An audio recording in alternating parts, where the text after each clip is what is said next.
بانٹتا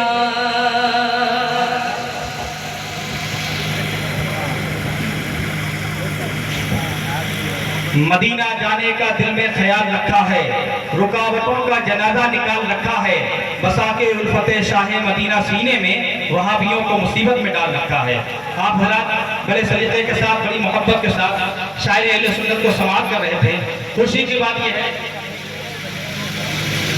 آپ حضرات یہ ہمارے سر کے تاج ہیں، ہم ان سے کیا کہیں، ان سے عرض کر سکتے ہیں، گزارش ہے کہ اگر آپ بات مان لیں گے تو احسان ہوگا۔ تو ہمارے اکابرین ہیں، طلبہ اعزام ہیں، اکابرین پیچھے تک تھوڑا سا پیچھے ہو جائیں بہتر ہے۔ حضرات خوشی کی بات یہ ہے، اس وقت جو خوشی مجھے محسوس ہو رہی ہے وہ شاید کسی کو ہو رہی ہو، کیونکہ ممبر رسول پر اس وقت استاد محترم، عالم باعمل، ادیب ذی صلاحیت حضرت علامہ مولانا مستقیم علی نعمت نگر کی آمد ہو چکی ہے، اور خلیفہ حضور رئیس الاتقیاء شمس الخطبہ استاد الاساتذہ حضرت علامہ مولانا مستقیم القادری صاحب کی بھی آمد ہو چکی ہے۔ اور دوسری خوشی کی سب سے بڑی بات یہ ہے کہ سادات بلگرام شریف، آبروئے بلگرام شریف، جانشین فاتح بلگرام، جانشین قطب بلگرام، آبروئے بلگرام حضور سیدی سرکار حضور فیضان میاں صاحب قبلہ کی آمد ہو چکی ہے۔ ویسے تو سادات بلگرام ہیں لیکن رشتے میں ہم سب کے چچا ہیں، ان کی بھی آمد ہو چکی ہے، دعائیں ہمارے ساتھ شامل ہیں۔ دوسری سب سے ہمارے نصیبے کی بات یہ، نصیبے میں چار چاند جب لگے کہ آج کی اس وقت میں وہ ذات تشریف لائی ہیں جنہیں آج صرف ہندوستان نہیں بلکہ عالم اسلام، پوری دنیا میں جو لوگ انہیں سننے کے لیے بے چین و بے قرار ہیں۔ بہت سے ایسے علاقے ہیں، بہت سے ایسے صوبے ہیں، بہت سے ایسے ملک ہیں جہاں حضرت آج تک نہیں جا سکے۔ یہ ہماری آپ کی خوش نصیبی ہے، سادات بلگرام شریف کی محبت ہے کہ حضرت دوسری مرتبہ سرزمین چھبرامور تشریف لے آئے۔ حضرت آج جب خطاب کرتے ہیں تو ہمیں یہ لگتا ہے لوگ یہ کہتے ہیں حضرت خطاب کرتے رہے ہیں، جہاں جاتے ہیں وہاں لوگ رہتی زندگی اپنی یاد کریں گے، جن سے میری مراد مبلغ اسلام، آبروئے سنیت، خطیب اہل سنت، مفکر ملت، پاسبان اعلیٰ حضرت حضور سید امین القادری صاحب قبلہ کی بارگاہ میں عریضہ پیش کرتا ہوں، حضرت کرسی خطابت پر جلوہ افروز ہوں۔ آئیے نعروں سے استقبال کر لیں، نعرہ تکبیر۔ اب اگر اپنی کمزوری سے اگر آپ نعرے کا جواب دیں گے تو میرے اوپر کوئی فرق پڑنے والا نہیں ہے، لیکن آنے والی جو ذات ہے اس کا انتظار آپ ہزاروں کی تعداد میں ہیں، لاکھوں کا مجمع انتظار کرتا ہے، ہفتوں و مہینوں نہیں بلکہ سالوں پہلے سے تاریخ لی جاتی ہے تب حضرت تشریف لے جاتے ہیں۔ یہ آپ کی خوش نصیبی ہے کہ چند لوگ، سینکڑوں ہزاروں لوگ بیٹھ گئے، حضرت تشریف لے آئے۔ لہذا بیداری کے ساتھ نعرہ لگائیے، ایسا نعرہ لگائیے تاکہ ایک ہماری نعرے کی تاریخ بن جائے، نعرہ تکبیر۔ پھر خاموشی عرض ہو گئے۔ کربلا والوں کو یاد کر لیجئے کہ جنگ میں کاغذی افراد سے کیا ہوتا ہے، ہمتیں لڑتی ہیں تعداد سے کیا ہوتا ہے۔ کربلا والوں سے محبت ہے تو کربلا والوں کی محبت میں نعرہ لگائیے، نعرہ تکبیر۔ کرنے والے سمجھ رہے کرسی ہمیشہ کے لیے مل گئی ہے۔ آپ کو خوب معلوم ہے کرسی کا کوئی ٹائم نہیں ہوتا ہے، شام کو پردھان منتری بیٹھتا ہے، صبح کو اس کی سرکار گر جاتی ہے۔ آپ یہ نہ سمجھے پرماننٹ مل گئی ہے۔ اگر آپ بیٹھے ہیں اب ہم نہیں کر پائیں گے، اب آپ کو سماعت کرنا ہے، آپ کی مجبوری ہے، لیکن باقی لوگ تو سامنے بیٹھ سکتے ہو۔ اگر آپ کی مجبوری ہے، ہم آپ کا احترام کرتے ہیں، لیکن باقی لوگ سامنے تشریف لے آئیے۔ ادھر سائڈ سے بہتر یہ جو لوگ جہاں پر بھی ہیں، جہاں پہ جیسی جگہ ملے اس اعتبار سے حضرت کا خطاب سماعت کر لیں، نعروں سے استقبال کر لیں، نعرہ تکبیر۔ اور بلندی کے ساتھ دونوں ہاتھ اٹھا کر کے نعرہ تکبیر، نعرہ رسالت، عرس مقدس، نوجوان عرس کمیٹی صدر جہاں، نعرہ تکبیر، نعرہ رسالت۔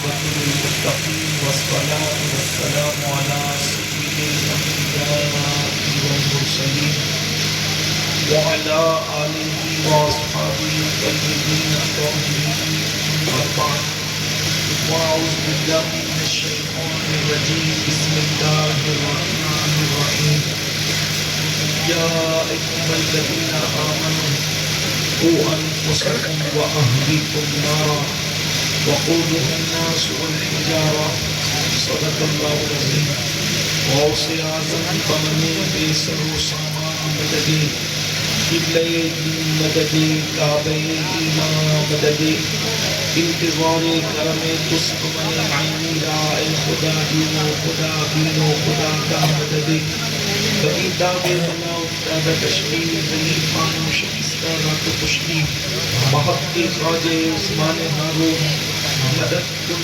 مدد کن مدد کن یا معین الدین وعشی انتہائی احترام و عقیدت کے ساتھ اپنے اور ساری کائنات کے مرکز عقیدت انیس بے کفا چار سازے درد مندہ ہم غریبوں کے غم گسار ہم فقیروں کی سروت شہریار ارم تاجدار حرم نو بہار شفاعت شب اسرا کے دولہا نو شہ بزم جنت دانائے سبل مولائے کل ختم الرسل خسرو خوبا سیاح نامکا وجہ کل فتح در اللہ مخنون سر اللہ مخزون عالم ما کانا وما یکون آبوں دل انبیاء جانو دل اسفیاء مطلع ہر سعادت مقتع ہر سیادت خلاصہ کائنات فخر موجودات حضور مد مجتبی محمد مصطفیٰ ارواحنا فدا صلی اللہ تعالی علیہ وآلہ وصحبہ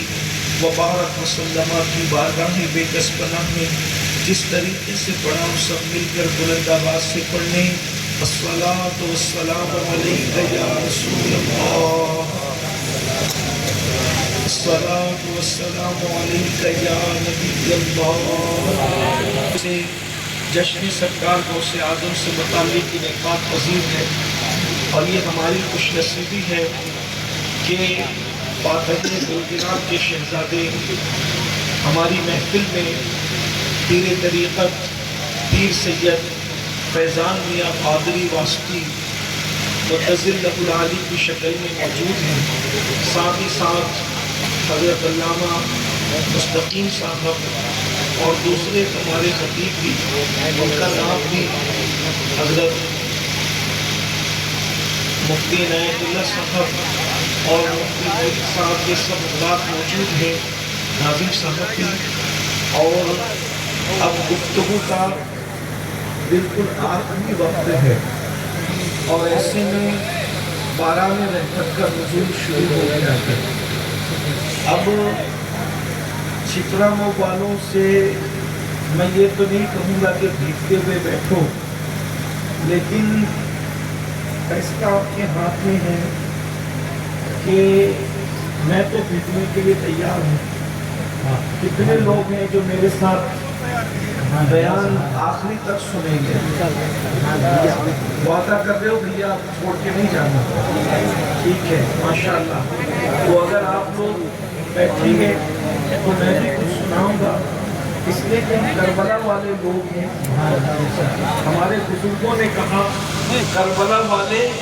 سیدوں کو چھوڑ کر بھاگتے نہیں ہیں اور جو بھاگتے ہیں وہ کربلا والے نہیں ہوتے ان کو پانی نہیں ملا تو بھی وہ 72 ڈٹے رہے اور یہاں پانی آ گیا تو بھی انشاءاللہ یہ حسینی ڈٹے رہیں گے انشاءاللہ اور تھوڑی دیر زیادہ دیر میں بھی آپ کو آزمائش میں نہیں رکھوں گا لیکن اگر آپ سننا چاہیں گے تو ایک بار سب بلند آواز سے عاشقوں کی طرح درود شریف پڑھیں میں مختصر گفتگو کرتا ہوں یا جتنے آپ کا ذوق سلامت ہے ایک بار بلند آواز سے درود شریف پڑھیں اللہم صلی علی سیدنا مولانا محمد مادن الجود والکرم والہ کرام الدین صلاۃ و سلام علیکہ یا سیدی یا رسول اللہ صلاۃ و سلام علیکہ یا سیدی یا جد الحسن والحسین آپ نے عرس سے متعلق بھی گفتگو سن لی حضور غوث پاک سے متعلق بھی گفتگو سن لی اب مجھے جو عنوان دیا گیا ہے میں اس عنوان پر تھوڑی سی گفتگو کرتا ہوں. اللہ تبارک و تعالیٰ مجھے حق کہنے اور آپ سب کو حق سن کر اس پر عمل کرنے اور اسے عام کرنے کی توفیق عطا فرمائے. یہ جو بارش کے قطرے آپ دیکھ رہے ہیں، آپ سب کو سمجھ میں آ رہا ہے یہ بارش کے قطرے کتنی تعداد میں ہیں؟ ہزاروں کی تعداد میں ہیں، لاکھوں کی تعداد میں ہیں، یا کروڑوں کی تعداد میں ہے؟ کیا کوئی اس کو گن سکتا ہے؟ نہیں گن سکتا. اللہ کے رسول صلی اللہ علیہ وآلہ وسلم نے فرمایا قیامت کے قریب میری امت پر ایسے فتنے اتریں گے جس طریقے سے رات کے وقت سیاہ بادل چھا جاتے ہیں اور بادل کے جو سیاہ بادلوں کی گھنگور گھٹائیں چھا جاتی ہے تو کس طریقے سے سراٹے دار زور کی برسات ہوتی ہے. یہ ہلکی ہلکی فوار میں اتنے قطرے ہیں کہ ہم اس کو گن نہیں سکتے. لیکن جب سراٹے دار بارش ہو تو آپ مجھے بتائیے کیا ان قطروں کو کوئی گن سکتا ہے؟ اللہ کے رسول صلی اللہ علیہ وآلہ وسلم نے ارشاد فرمایا قریب قیامت جیسے سراٹے دار بارش برستی ہے گھنگور گھٹائیں چھانے کے بعد بادل گرنے کے بعد میری امت پر ایسے فتنوں کا ظہور ہوگا. ہر صبح نئے فتنے، ہر شام نئے فتنے. میری امت فتنوں کو دیکھے گی اور فرمایا ہاتھ میں انگارے رکھنے کی طرح ایمان بچانا مشکل ہو جائے گا. حالت یہ ہوگی کہ صبح کو لوگ مومن ہوں گے، شام ہوتے ہوتے لوگ کافر ہو جائیں گے، شام کو لوگ مومن ہوں گے، صبح ہوتے ہوتے لوگ کافر ہو جائیں گے. اللہ کے سچے رسول صادق و مصدوق مصطفیٰ کریم صلی اللہ علیہ وآلہ وسلم نے قیامت کے قریب کے فتنوں کا ذکر کیا. میں چند فتنوں کا ذکر کرتا ہوں اور میرے بھائیوں اور میری بہنوں ذرا غور کرو قیامت ہم سے کتنی قریب ہے، قیامت ہم سے کتنی قریب آ گئی ہے. اللہ اکبر. اللہ کے سچے رسول صادق و مصدوق مصطفیٰ جان رحمت صلی اللہ علیہ وآلہ وسلم ارشاد فرماتے ہیں جب قیامت قریب آ جائے گی تو لوگ امانت کو غنیمت سمجھنے لگیں گے. امانت کو لوگ غنیمت سمجھیں گے. امانت کسے کہتے ہیں؟ امانت کوئی بھی ہو، کسی کی امانت میں آپ تصرف نہیں کر سکتے، آپ کو کوئی اختیار نہیں ہے. لیکن جو غنیمت ہوتا ہے اس کو جیسے چاہو استعمال کرو. تو آقا فرماتے ہیں لوگ امانت کو غنیمت سمجھیں گے. آج آپ دیکھ لیجئے کسی مسلمان کے پاس امانت رکھ کر دیکھ لیجئے کیا لوگ امانت میں خیانت نہیں کرتے. اگر گفتگو کو امانت کے طور پہ رکھا تو بھی لوگ اس پہ خیانت کرتے ہیں. مال کو امانت کے طور پہ رکھا لوگ اس میں بھی خیانت کرتے ہیں. کہیں ہم ایسا تو نہیں معاذ اللہ کہ منافق ہو گئے؟ استغفر اللہ الیاذ باللہ. اس لیے کہ اللہ کے سچے رسول صادق و مصدوق نے منافق کی 3 نشانیاں بیان فرمائی کہ یہ تینوں اندر ہمارے اندر موجود نہیں ہے. یہ 3 نشانیاں ہمارے اندر موجود نہیں ہے.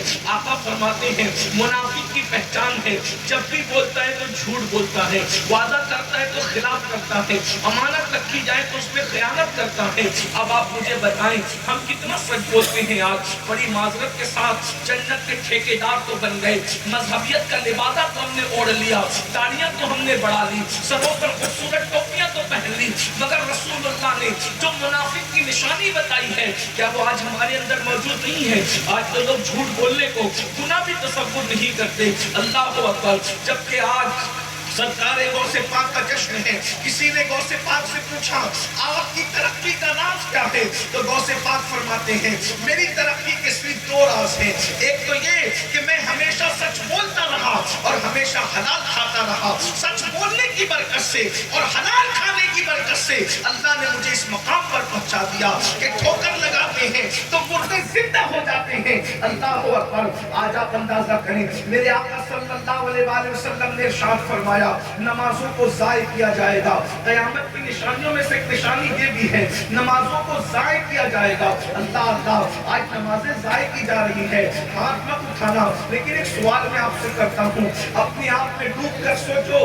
اللہ کے بندو اللہ رب العزت کے بندہ ہونے کا دعویٰ کرتے ہیں، مصطفیٰ جان رحمت سے عشق کا دعویٰ کرتے ہیں. کتنے لوگ ہیں جو عشاء کی نماز پڑھ کر کے آئے ہیں اور کتنے لوگ ہیں جو جا کر کے فجر کی نماز کا ارادہ رکھتے ہیں؟ نہیں، یہاں پر ہزاروں کی تعداد میں بہنیں بھی موجود ہیں، آپ بھی موجود ہیں. کتنی بڑی قربانی دے رہے ہو، نیند قربان کر رہے ہو، بارش کے موسم میں بھیگنے بیٹھے ہو. لیکن بتاؤ تو صحیح قیامت کی نشانیوں میں سے نشانی ہے نمازیں ضائع کر دی جائے گی. اللہ اکبر. میری قوم کے پاس اب نماز کی اتنی اہمیت بھی نہیں رہی جتنی اہمیت وہ 500 کی نوٹ کو دیتے ہیں. اگر 500 کی نوٹ گم ہو جائے تو موڈ آف ہو جاتا ہے, ماتھے پر شکن آ جاتا ہے, انسان کا چہرہ اتر جاتا ہے.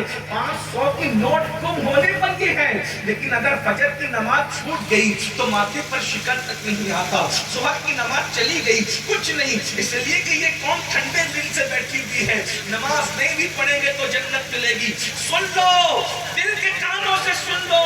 اللہ کے رسول صلی اللہ علیہ وسلم ارشاد فرماتے ہیں, اللہ ارشاد فرمایا تمہارے میرے رسول نے نبی کی بات مان کر اگر مسلمان ہو تو دل کے کانوں سے سنو.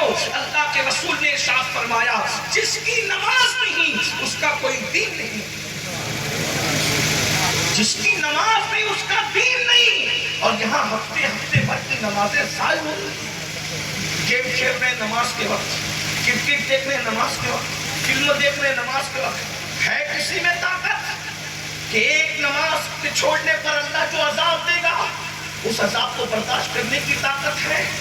مکھی اور مچھر کا ڈنک برداشت کرنے کی طاقت نہیں, کھیت کا بچھو اگر ڈنک مار دے تو برداشت کرنے کی طاقت نہیں. میں اپنی بہنوں کی بھی توجہ چاہتا ہوں. میری بہنوں, نماز کی اہمیت کیا ہے؟ اللہ اکبر. اگر صبح 6 بجے بیٹے کو اسکول روانہ کرنا ہے تو ٹھنڈی میں ماں 5 بجے اٹھ کر اس کا ٹفن تیار کرتی ہے. اپنے بیٹے کے لیے تو 5 بجے کڑاکے کی سردی میں اٹھ کر اسکول بھیجنے کے لیے اس کا ٹفن بناتی ہو. لیکن کیا 5 بجے کبھی نماز فجر کے لیے بھی میری بہنوں تم بیدار ہوئی ہو؟ ارے اللہ اکبر, میں منع تو نہیں کرتا, بالکل ٹفن بناؤ, اپنے بچوں کو اچھی طرح پالو, اپنے بچوں کو کھلاؤ. لیکن ایک بات کہتا ہوں, جو بیٹا بڑا ہونے کے بعد تمہارے ساتھ وفاداری کرے گا یا غداری کرے گا اس کی کوئی گارنٹی نہیں ہے. دلہن کا چہرہ دیکھ کر ماں باپ کو چھوڑ کر چلا جائے گا یا نہیں جائے گا اس کی کوئی گارنٹی نہیں ہے. اس کے لیے تو تم صبح 5 بجے اٹھ سکتے ہو. کبھی اپنے اللہ کے لیے بھی صبح 5 بجے اٹھے, کبھی اللہ کے لیے بھی سجدے کے لیے اٹھے. جو قوم اسکول سے زیادہ نماز کو اہمیت نہ دے وہ قوم عزت کے ساتھ کیسے جی سکتی ہے, وہ قوم وقار کے ساتھ کیسے جی سکتی ہے؟ سن لو, یہ نرم جسم, یہ نازک جسم جو مکھی اور مچھر کے ڈنکوں کو برداشت کرنے کی طاقت نہیں رکھتا. اللہ کے رسول صلی اللہ علیہ وسلم فرماتے ہیں جہنم میں سب سے سخت ترین عذاب اگر کسی کو دیا جائے گا تو وہ بے نمازی کو دیا جائے گا. میرے آقا کا فرمان سن لو. آقا کریم صلی اللہ علیہ وسلم فرماتے ہیں کہ جہنم میں ایک وادی ہے, اس وادی کا نام وادی حباب ہے. اس کے اندر ایک وادی ہے, اس کا نام وادی لملم ہے. جب جہنم کی آگ ٹھنڈی پڑنے لگتی ہے اس وادی کو کھولا جاتا ہے اور جہنم کی آگ پھر سے بھڑکنے لگتی ہے. ایک دن میں جہنم جس نے 36 مرتبہ بنا مانگتا ہے بھلکہ ہے سب سے گرم وادی جہنم کی وہ ہے جس کا ذکر اللہ کے رسول نے فرمایا. آقا کریم کے صحابہ لرز گئے کیونکہ وہ حضور پر یقین کامل رکھتے تھے. صحابہ نے عرض کی یا رسول اللہ صلی اللہ علیہ وسلم جو جہنم کی سب سے گرم وادی ہے اس میں کس کو داخل کیا جائے گا؟ تو میرے آقا فرماتے ہیں 3 لوگوں کو داخل کیا جائے گا. نمبر 1 جو نماز نہیں پڑھتا اس سب سے گرم وادی میں وہ داخل ہوگا. نمبر 2 جو حرام لقمہ کھاتا ہے اس کو داخل کیا جائے گا. نمبر 3 جو جھوٹی قسم کھاتا ہے اس کو اس کے اندر داخل کیا جائے گا.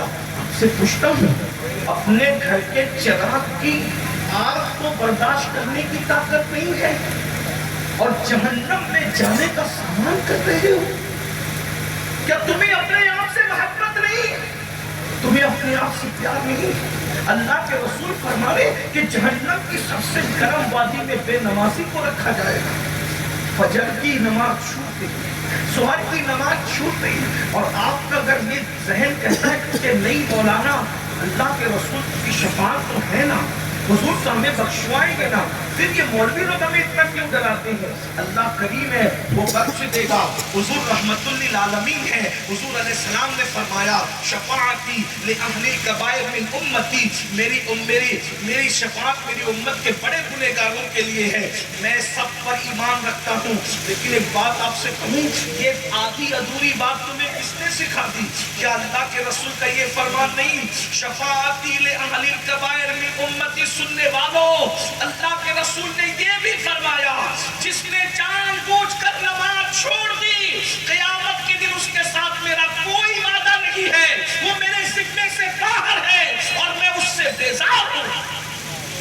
جس سے اللہ کے رسول بیزار ہوں وہ بے نمازی اور نماز چھوٹ گئی. پورے قرآن میں کم و بیش 700 مرتبہ اللہ نے نماز کا حکم دیا. آج ہم اصلاح معاشرہ کے جلسے کرتے، میں صرف اتنا کہنا چاہتا ہوں اگر سب مل کر اس قوم کو نمازی بنا دے، اصلاح معاشرہ کے جلسوں کی ضرورت ختم ہو جائے گی. کیونکہ نماز وہ عظیم عبادت ہے جو انسان کو خود ہی سدھار دیتی ہے. جو نماز پڑھے گا وہ سدھر جائے گا. قرآن کہتا ہے ان الصلاۃ تنہی عن الفحشاء والمنکر، کہ بے شک نماز ہر برائی اور بے حیائی سے روک لیتی ہے. اللہ کے رسول صلی اللہ علیہ وآلہ وسلم فرماتے ہیں قیامت کے قریب شراب عام ہو جائے گا، نشہ عام ہو جائے گا. یہ قیامت کی نشانیوں میں سے نشانی ہے. آج آپ دیکھیے اس قوم کے اندر نشے کو پروموٹ کیا جا رہا ہے. آج مسلمانوں کے یہاں رت جگہ ہوتا ہے، رت جگہ میں شراب بٹتی ہے، گانجا بٹتی ہے، MD کا نشہ ہوتا ہے. لوگ نشہ کر کے ناچتے ہیں. نشے کا نقصان کیا ہے؟ دنیاوی نقصان تو یہ ہے کہ نشہ کرنے والا انسٹالمنٹ پر موت کے قریب ہوتا ہے، وہ قسطوں میں مرتا ہے. پھیپھڑے خراب ہونا، کینسر کا ہونا، نامردی، یہ ساری چیزیں نشے کی وجہ سے. میں بزرگ لوگ بیٹھے ہوئے ہیں، میں ان کی موجودگی میں کیا کہوں کھل کر کے. ویسے تو حضور پیر طریقت فیضان میاں ہم سب کے مخدوم زادے ہیں، لیکن ہم سب محبت سے ان کو چچا کہتے ہیں اور چچا کا مرتبہ باپ کے برابر ہے. یوں بھی ان کی موجودگی میں تقریر کیا ہو سکتی ہے. لیکن بہرحال ان کی پشت پناہی میں یہ بات کہوں، آج نوجوانوں کو سب سے زیادہ فکر یہ رہتی ہے کہ مردانہ طاقت ختم نہیں ہونا چاہیے. لوگوں کی یہ فکر رہتی ہے. لیکن یہ بات میں بے حیائی کے طور پہ نہیں کہہ رہا ہوں، مگر نشہ عورت کے قابل نہیں رکھتا مردوں کو. اور یہ جو شادی شدہ عورتیں بدکاری کی طرف بڑھ رہی ہے، اس میں ایک سب سے بڑی چیز نشہ ہے. کسی انگریز مفکر نے کہا تھا کہ اگر تم نشہ ختم کر دو، تم نشہ ختم کر دو تو میں 70% ہاسپٹل ختم کر دوں گا. یہ نشہ ہے جس کی وجہ سے بیماریاں پھیل رہی ہے. یہ نشہ ہے جس پر روڈ پر ایکسیڈنٹ ہو رہے ہیں. میرے بھائی کورونا میں اتنے نہیں مرے روزانہ جتنے ایکسیڈنٹ میں مرتے ہیں، اور اس کی سب سے بڑی وجہ نشہ ہے. نشہ کر کے لوگ بائک چلاتے ہیں، نشہ کر کے لوگ گاڑی چلاتے ہیں. نتیجہ کیا ہوتا ہے؟ خود بھی مرتے ہیں، 4 لوگوں کو لے کے مرتے ہیں، 10 لوگوں کو لے کے مرتے ہیں. اسلام نے نشہ منع کیا. آج کل کے لڑکے دماغ چلاتے ہیں، آج کل انٹرنیٹ پر بہت چیزیں سرچ کر رہے ہیں، ریسرچ کر رہے ہیں، بہت کچھ کر رہے ہیں، اور لوگ کہتے ہیں نشہ کرنے سے تو چہرہ گول ہوتا ہے، نشہ کرنے سے تو چہرہ خوبصورت ہوتا ہے، نشہ کرنے سے تو آنکھوں میں خمار آتا ہے، نشہ کرنے سے تو طاقت آتی ہے. اچھی طرح یاد رکھنا یہ شیطانی ہتھ کنڈے ہیں. بخاری شریف کی حدیث ہے، جس چیز کو اللہ نے حرام کیا ہے اس سے اللہ نے برکت کو اٹھا لیا ہے، اللہ نے شفا کو اٹھا لیا ہے. جو اللہ نے حرام کیا اب اس سے کبھی شفا نہیں ہو سکتی، اس سے کبھی طاقت نہیں آ سکتی، اس سے کبھی قوت نہیں آ سکتی. اللہ کے رسول پر کل مسکر حرام، ہر نشہ آور چیز حرام ہے. اے میری قوم کے جوانوں، تم نشہ کرنے کے لیے نہیں ہو، تم نشہ کرنے کے لیے نہیں ہو، نشے سے روکنے کے لیے ہو. اگر تم نشہ کرو گے تو نشے سے لوگوں کو کون روکے گا؟ تم MD کا نشہ کر رہے ہو. اللہ اکبر. ایک بات میں آپ کو اور بتاؤں، ایسے ظالم ہمارے معاشرے میں گھس گئے کہ سگریٹ پینے والوں کی سگریٹ میں وہ چپکے سے نشے کی چیزیں ڈالتے ہیں. اسی طریقے سے جو گٹکا کھاتے ہیں، گٹکے کے اندر سب لوگ ایسے نہیں، پان کی دکان والے ظالموں کے ایجنٹ بنے ہوئے ہیں، بہت سارے میڈیکل والے بہت سارے ظالموں کے ایجنٹ بنے ہوئے ہیں، اور بہت ساری چیزوں میں نشہ ملا کر کے ڈالا جاتا ہے. وجہ اس لیے کہ چند دن وہ نشہ کراتے ہیں، بعد میں تم نشے کے عادی بن جاتے ہو. اور نشے کا عادی جب آدمی بنے گا تو اپنی بہن کی اس کو فکر کیا ہوگی، اپنے بچوں کی فکر کیا ہوگی، اگر طالب علم ہے تو اسٹڈی کی اس کو فکر کیا ہوگی. میں اجلاس کرنا چاہتا ہوں، خاص طور پر اور مسلم محلوں میں نشے کو پروموٹ کیا جا رہا ہے، اس لیے کہ دنیا تمہارے ٹیلنٹ سے لرزہ براندام ہے۔ دنیا اچھی طرح جانتی ہے مسلمانوں کو پڑھنے مت دو، یہ پڑھیں گے اتنا آگے بڑھیں گے کہ دنیا کی کوئی قوم ان کا مقابلہ نہیں کر سکے گی۔ ان کو تجارت مت کرنے دو۔ اے میری قوم کے جوانوں، تم محمد الرسول اللہ کے شاہین ہو، شاہین، تم چیر اور کوے نہیں ہو، تم چڑیا نہیں ہو۔ اقبال نے جب بھی مسلم جوانوں کو مخاطب کیا ہے، شاہین مصطفیٰ کہہ کے مخاطب کیا ہے، عقاب رسول کہہ کے مخاطب کیا ہے۔ وہ کہتا ہے نہیں تیرا نشے من قصر سلطانی کے گنبد پر تو شاہی ہے، بسیرا کر پہاڑوں کی چٹانوں میں۔ عقابی روح جب بیدار ہوتی ہے جوانوں میں، نظر آتی ہے ان کو اپنی منزل آسمانوں میں۔ میرے عزیز، ایک جوان اگر چاہے تو پہاڑوں کو کاٹ کر اس میں رستے بنا سکتا ہے۔ ایک جوان اگر چاہے تو اللہ اکبر زمین کو کھود کر اس میں نہریں نکال سکتا ہے۔ وہ جوان ہی تھے میرے بھائی جنہوں نے احد کو فتح کیا تھا، جنہوں نے خندق کھودی تھی، جنہوں نے خیبر فتح کیا تھا۔ اللہ اکبر! ارے خیبر فتح کرنے والا تو ایسا جوان تھا جس کی جوانی کا اعلان مصطفیٰ جان رحمت نے فرمایا تھا، لا فتح الا علی، لا سیف الا ذوالفقار۔ علی کی طرح کوئی جوان نہیں ہے اور ذوالفقار کی طرح کوئی تلوار نہیں ہے۔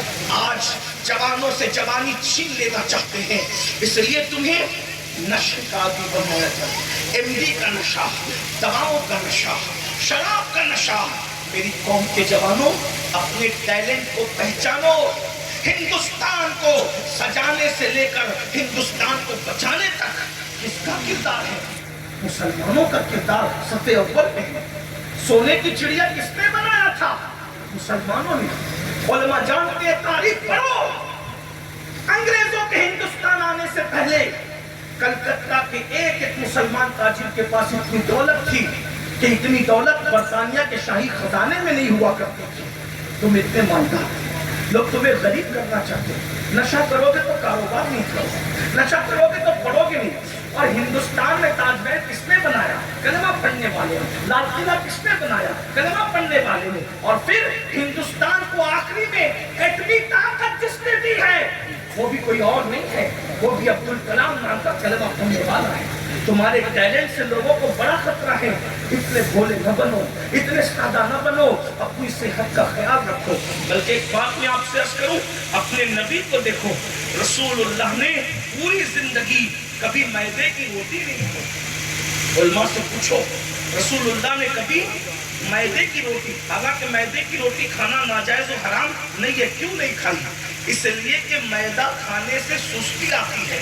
اللہ کے رسول اس قدر فٹ رہنا چاہتے تھے، بلکہ وہ تو کچھ بھی کھاتے ان کی صحت پہ کوئی اثر نہ پڑتا، مگر تعلیم امت کے لیے کہ جو چیز سست کر دے وہ غذا بھی اللہ کے رسول نے کبھی نہیں کھائی۔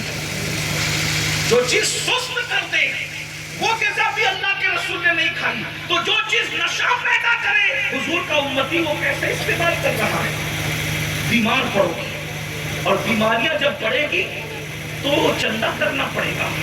آپ نشہ کرنے والوں کے بچے جب اسکول جاتے ہیں وہ احساس کمتری کا شکار ہوتے ہیں، کیونکہ لوگ ان کو چڑھاتے ہیں۔ نشہ کرنے والا گٹروں کے کنارے پڑا رہتا ہے۔ تم گٹر کے کنارے پڑے رہنے کے لیے نہیں ہو، تم قوموں کے ساتھ میں کھڑے رہنے کے لیے ہو۔ اپنی عظمت کو پہچانو۔ اور یہ تو دنیاوی بات میں نے کی، آخرت میں نشے کا نقصان کیا ہے؟ آخرت میں نشے کا نقصان کیا ہے؟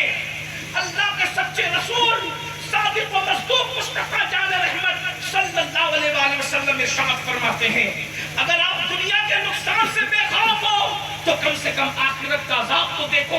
اللہ کے رسول فرماتے ہیں، نشہ کرنے والا جب قیامت کے دن آئے گا تو اس کی آنکھوں سے خون اور پیپ بہ رہا ہوگا، آنکھوں سے خون اور پیپ بہ رہا ہوگا، اور اس کے پورے بدن پر سانپ اور بچھو چپکے ہوئے ہوں گے۔